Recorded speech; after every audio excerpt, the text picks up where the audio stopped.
नमस्कार मित्रों, मैं सरिता चौधरी आप सभी का पुनः हमारे क्लास में स्वागत करती हूँ। इसी आशा और उम्मीद के साथ कि आप सभी अपने घरों पर स्वस्थ होंगे, सुरक्षित होंगे। हम कोरोना काल में अपने घरों पर लॉकडाउन का पालन करते हुए घरों पर बैठे हैं, लेकिन कुछ ऐसे योद्धा हैं, कुछ ऐसे सेनानी हैं जो बिना सिपाही की वर्दी पहने ही हमारी लगातार रक्षा कर रहे हैं। चाहे वो डॉक्टर्स के रूप में हो, सफाई कर्मी के रूप में हो, पुलिस कर्मी के रूप में हो, किसी न किसी रूप में वो लगातार हमारी सेवा के लिए डटे हुए हैं, मुस्तैद बने हुए हैं। उनके लिए दो लाइनें कहना चाहूँगी। आभार उन सेनानियों का जो रक्षक हमारे बने हुए, आभार उन सेनानियों का जो रक्षक हमारे बने हुए, जाति धर्म संप्रदाय से होकर कोसों दूर, जीवन मोह को छोड़ वो निस्वार्थ सेवा से अटे हुए, निस्वार्थ सेवा से अटे हुए, बिना रुके बिना थके घर परिवार से दूर, भीष्म बने कर्तव्य पथ पर, ये योद्धा है डटे हुए, ये योद्धा है डटे हुए। दोस्तों, हम लोग पॉलिटिकल साइंस के कॉन्सेप्ट पढ़ रहे हैं और कंटिन्यू हम पिछले 5-7 वीडियो में आप लोगों ने पॉलिटिकल साइंस के बेसिक कॉन्सेप्ट हैं, न्याय, शक्ति के बारे में अध्ययन करा। मेरे वीडियोस छोटे जरूर होते हैं, उनका बनाने का मेन मोटो ये है कि आसानी से डाउनलोड हो जाए और आसानी से एक कॉन्सेप्ट पर आप लोगों का जो भी मैटर है वो आप लोगों को आसानी से मिल जाए और क्लियर हो जाए।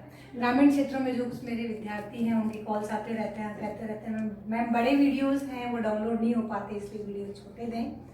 तो मैं वीडियो छोटे देने का प्रयास करती हूँ, लेकिन एक वीडियो में एक टॉपिक को देने का प्रयास करती हूँ। आप लोग उसे ध्यान से देखते रहें और जब भी मैं क्लास लेती हूँ उसमें कॉपी और पेन साथ में लें। जो भी बोर्ड पे नोट डाउन करवाती हूँ या मैं जो चीज़ मैं कहती हूँ उसे साथ साथ नोट डाउन करते रहें।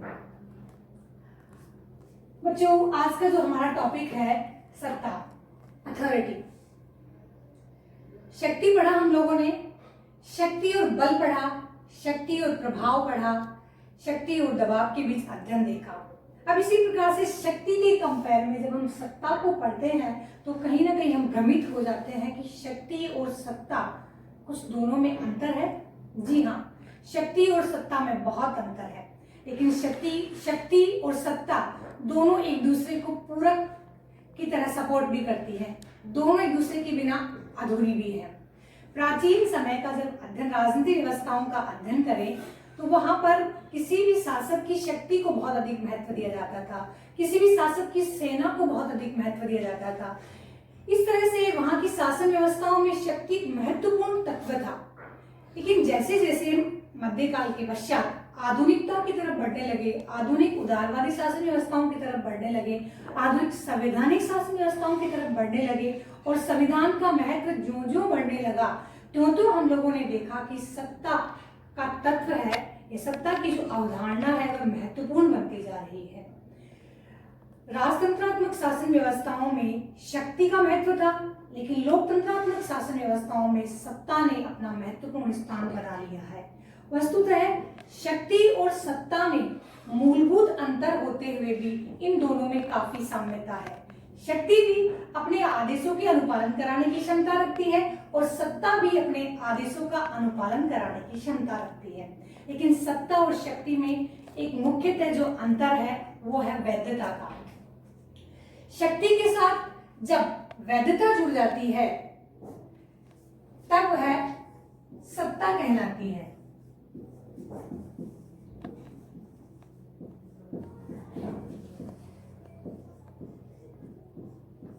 और बिना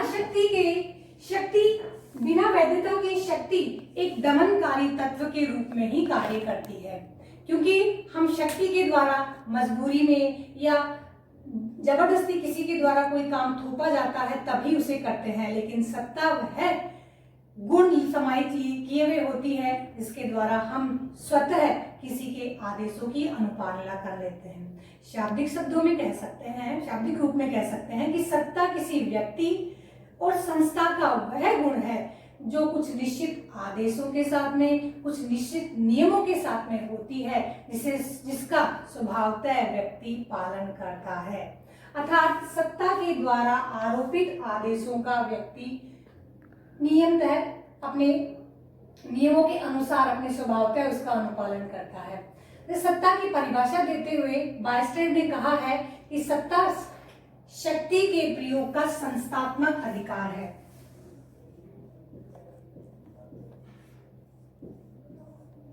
बायस्टेड के शब्दों में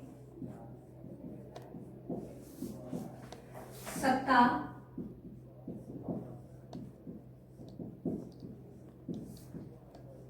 शक्ति के प्रयोग का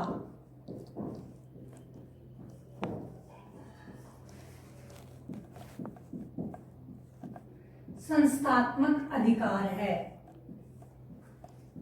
इसे दूसरे शब्दों में हम ऐसे भी कह सकते हैं कि किसी संस्था का ऐसा अधिकार जो शक्ति रूप में कार्य करता है वह सत्ता है। यह बायस्टेड के शब्दों में है।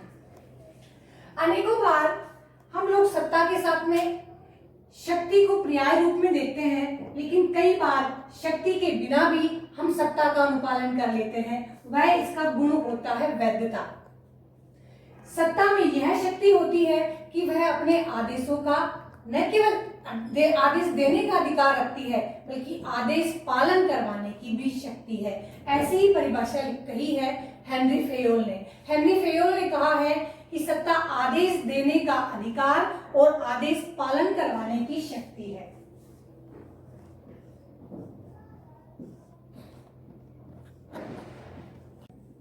सत्ता आदेश देने का अधिकार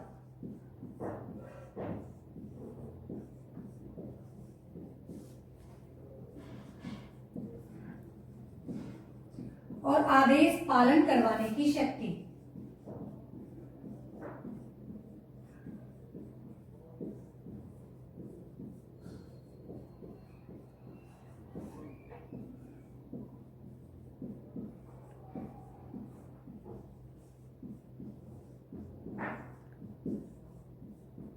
शक्ति है, हेनरी फेयोल ने कहा है।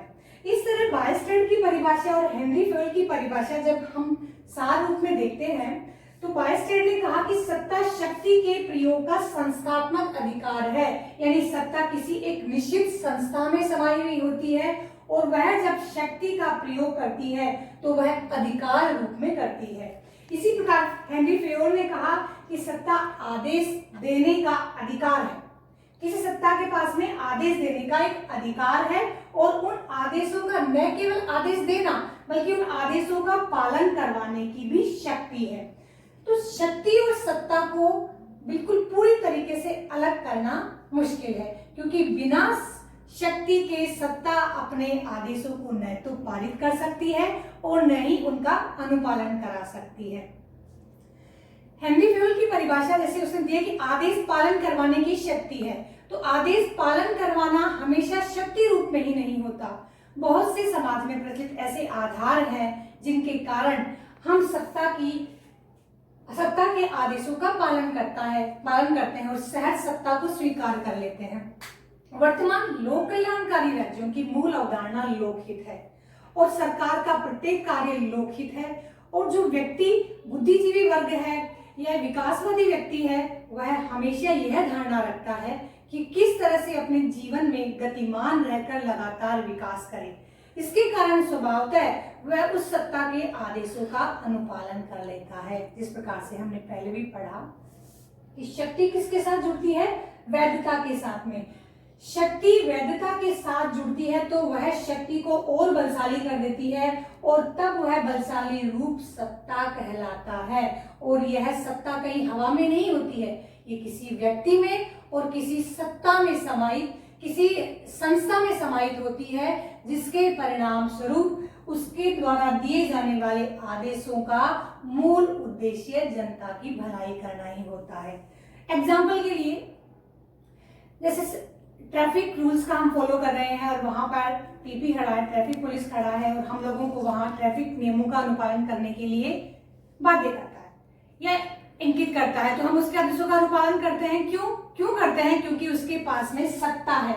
इसी प्रकार से शिक्षक क्लास में अनुशासन बनाए रखता है, क्लास के सभी कायदे कानून निर्धारित करने का कार्य करता है और क्लास को मेंटेन करता है, और विद्यार्थी स्वतः उस क्रिया में अपने आप को क्रियाशील पाते हैं। क्यों? इसलिए कि शिक्षक के पास उस समय शिक्षक की सत्ता है।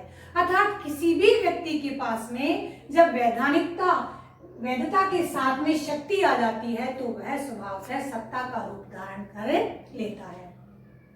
सत्ता पालन के अनेक आधार होते हैं जिनके कारण व्यक्तियों के द्वारा सत्ता का पालन किया जाता है। कौन कौन से मुख्य आधार हैं और अपने सिलेबस वाइज कौन से इंपॉर्टेंट है उनको मैं यहां मेंशन कर रही हूं। सत्ता पालन के आधार।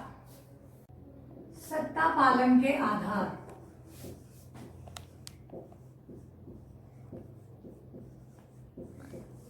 समाज में सत्ता के स्थायित्व के लिए आधार होते हैं और स्वभावतः हम सत्ता का पालन क्यों करते हैं। ये आधार, पहला आधार है विश्वास।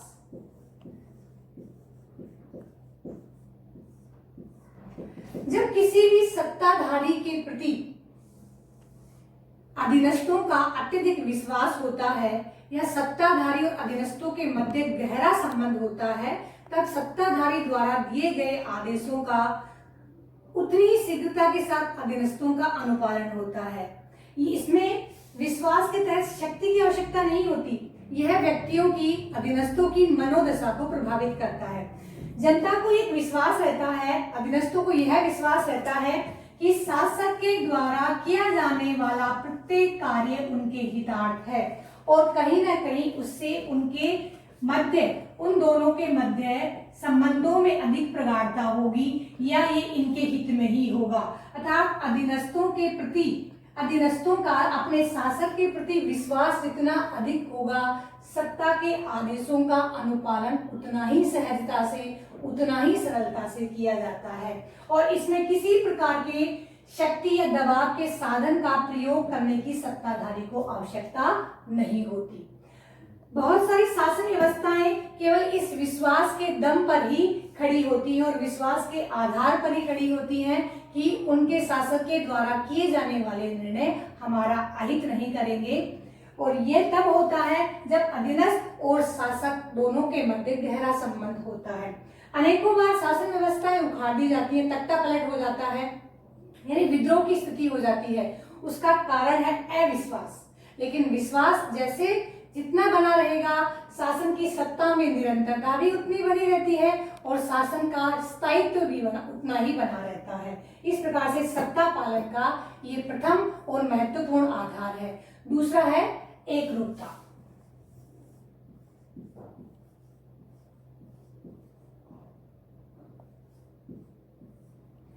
एकरूपता यह भी सत्ता पालन का महत्वपूर्ण आधार है। जब शासक और अधीनस्थ के विचारों के मध्य समानता होती है, एकरूपता होती है, तब शासक के द्वारा दिए गए आदेशों का पालन अधीनस्थों के द्वारा शीघ्रता से किया जाता है। जिस प्रकार से किसी प्रकार का कोई आदेश दिया जाए और जनता उसे अपनी मनोदशा के अनुरूप पाती है, अपने मूड के अकॉर्डिंग पाती है, तो उस स्थिति में वह उसके आदेशों का पालन करती है, किसी प्रकार का विरोध नहीं करती। शासन को स्थायित्व प्रदान करने के लिए प्रत्येक राज्य व्यवस्था के द्वारा एकरूपता स्थापित करने के लिए कुछ निश्चित विचारधाराओं का आश्रय लिया जाता है। जैसा कि हम लोगों ने शक्ति के रूप में पढ़ा था इसको, कि विचारधाराएं होती हैं और विचारधाराएं व्यक्तियों का ऐसा दृष्टिकोण होता है जो शासन के प्रति अपने विचार व्यक्त करने के लिए या अपनी सहमति या असहमति प्रकट करने के लिए अपनाया जाता है। तो सत्ता के द्वारा इन्हीं निश्चित विचारधाराओं को अपनाया जाता है और उन विचारधाराओं से जब अधीनस्थों की और शासकों की एकरूपता होती है, साम्यता होती है, तो अधीनस्थ उस सत्ता के द्वारा दिए गए आदेशों का स्वभावतः और सरलतः पालन करते हैं। अब जैसे किसी देश के द्वारा उदारवाद व्यवस्था अपनाई जाती है, किसी देश के द्वारा समाजवादी व्यवस्था अपनाई जाती है, किसी देश के द्वारा साम्यवादी पूंजीवादी व्यवस्था अपनाई जाती है, तो इन सब व्यवस्थाओं के द्वारा, इन विचारधाराओं के द्वारा अधीनस्थों की मनोदशा को प्रभावित किया जाता है और शासक उनके माध्यम से शासक और अधीनस्थों के मध्य एकरूपता स्थापित करता है। एकरूपता स्थापित करने का सशक्त माध्यम होती हैं शासक के द्वारा अपनाई जाने वाली विचारधाराएं या उस सत्ता के द्वारा अपनाई जाने वाली विचारधाराएं। तो इस प्रकार से सत्ता पालन का दूसरा आधार है एकरूपता। तीसरा है लोकहित। सत्ता के आदेशों के पालन का आधार लोकहित भी होता है। जब लोक कल्याणकारी व्यवस्थाओं के द्वारा विभिन्न प्रकार की लोक कल्याणकारी योजनाएं अपनाई जाती हैं तो जनता उसमें अपना हित देखती है, अपना लाभ देखती है, और उस लाभ का अनुसरण करने के लिए या उसका अनुभागी प्रतिभागी बनने के लिए वह सत्ता के द्वारा दिए गए आदेशों का पालन करती है।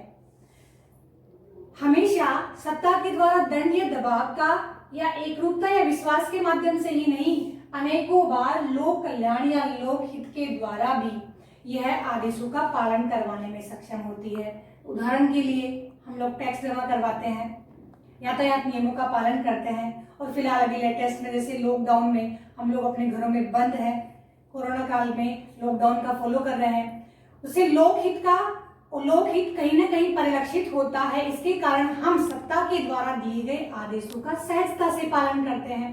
तो इस प्रकार से सत्ता पालन का लोकहित भी महत्वपूर्ण आधार होता है। जनता लोक कल्याण से प्रभावित होकर, अपने लोकहित से प्रभावित होकर सत्ता के दिए गए आदेशों का अनुपालन करती है। नेक्स्ट है दबाव।